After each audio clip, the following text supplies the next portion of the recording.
Zinsky was already aware of Noonan's condition. This leaves you in a pickle, Ned. You think? I get the strange feeling, call it my sixth sense, that something is about to go down, something big. I'm just not sure where we stand. Should I send everyone home? Wait until Noonan is fully recovered? Or go ahead in his absence? If he were conscious, would he give you the power to go for it? I think so. Problem is, I've not done this as often as he has. He had a buddy last year who was murdered. But Gary knew all the ins and outs and had been on hundreds of dives. Related to this? No, those were low-life petty criminals one of our crew met through a drug buy. This time, Noonan didn't vet anyone but me and Madison, and he trusted me to get the right crew. But do I have the authority? Off the top of my head, I'd say yes. If you reasonably think he want the project to go on, people on the outside would deem that a smart and rational decision for the betterment of all. There's a university that's going to benefit as well, you know. So that's part of the picture. Your philanthropic hero button, as it were. I'd rather have a little dose of certainty, please. I've got patches and pens galore, thank you very much. Zinsky chuckled. I'll bet you do. He sighed while Ned waited for his recommendation. Ned wanted to get the green light. They could figure out how to do the dive, and Madison would be a great help, but he really wanted Zinsky's blessing first. Without it, Ned was going to send everyone home and risk the ire of Noonan when he recovered and found out what he'd done. Your call, sir, but I really need your advice. Ned purposely laid it on thick. I'd say go for it. But I also wouldn't string it out more than a handful of days, maybe 3 or 4 max. Keep a captain's log of every detail, every event, just in case something goes sideways, and you'll have a record to fall back on. Wouldn't hurt to stress in your notes that you're trying to carry on what Noonan had asked you to do before his heart attack.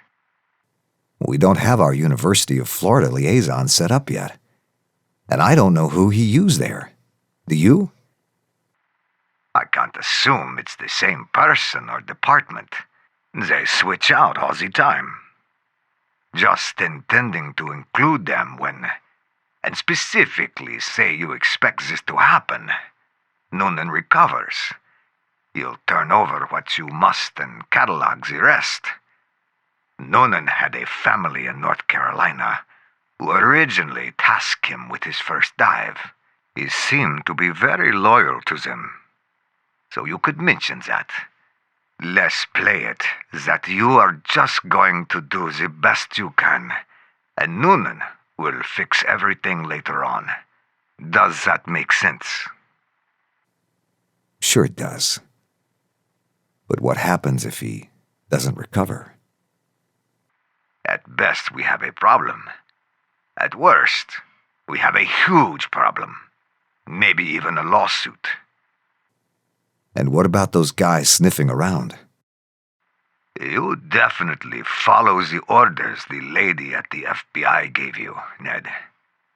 You stay out of their way and report the sighting of the vehicle. Let the feds pick them up.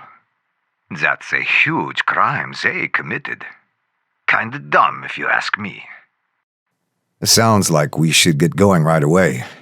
Get in and out before anyone knows we've been there. I think that's best. And don't let anyone keep anything. You've got to control that. You tight with everyone, right? Madison is friends with the ladies. I've spilled blood with all the other guys or had friends who did. All except one guy, Crater Mead, who owns a local dive shop. He's a certified instructor and even trains SEALs for the Navy. I don't know him, but Noonan chose him, and he's giving us a big discount on some of the equipment. I think he's okay. I don't know why that name is familiar to me, but it doesn't send up any red flags. I may have met him a time or two.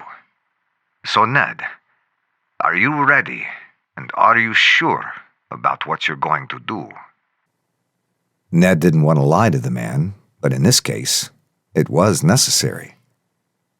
Martin, I think Noonan would be delighted to know we're moving forward. One thing you can do for us is get someone posted outside Noonan's room as a precaution. I have 2 former teammates there now standing guard. But I need them on the boat with their equipment, not standing in some hallway eating hospital food. I have a husband and wife team who are excellent. Which hospital? Ned gave him the room number and all the other details. They promised to stay in touch, each of them promising to let the other know if there was a new development. Ned thanked him and signed off. He took several minutes, tactical breathing, working to lower his pulse rate as he watched the calm waters of the bay and the puffy salmon-colored clouds growing like mushrooms from the horizon. Noonan, you get better. Not time to show up at old Jake's doorstep. You're needed down here. You'll have time for all your hellos and partying later. This is not that time. Give me a hand. Help me to decide how to do this. I need you. I really do. Just saying those words in his mind gave him more courage. He placed the phone in his pocket, turned, and approached the bones with an extra spring in his step. Madison was the first worried face he encountered. Pack up and get ready. We're off as soon as we can. Now go tell everyone. Help me out, okay? She beamed. Absolutely.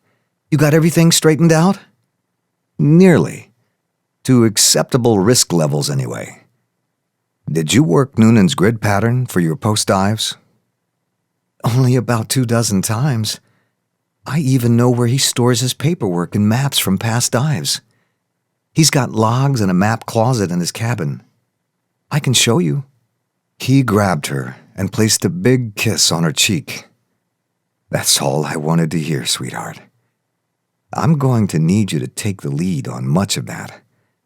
I'm calling for TJ and Tucker to return to the boat ASAP.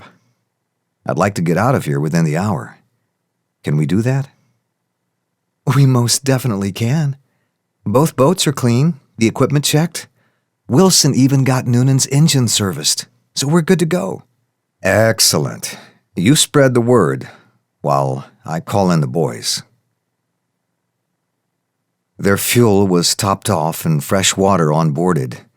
Serena purchased some items from the head chef at the sports club to replace what they'd used. In 1 hour and 30, they were heading out to the belly of the Gulf of Mexico, looking to lift up her skirts and recover her secrets. As the barrier islands disappeared from view, Ned was suddenly hopeful. The dread he was carrying had lifted. He wished his father's old friend well. He knew he was going to make both men proud. One was clear across the country in California, sleeping off a hard and probably disappointing life. The other one was in the shop being repaired. With any luck, Ned felt he had a shot at redemption for both of them.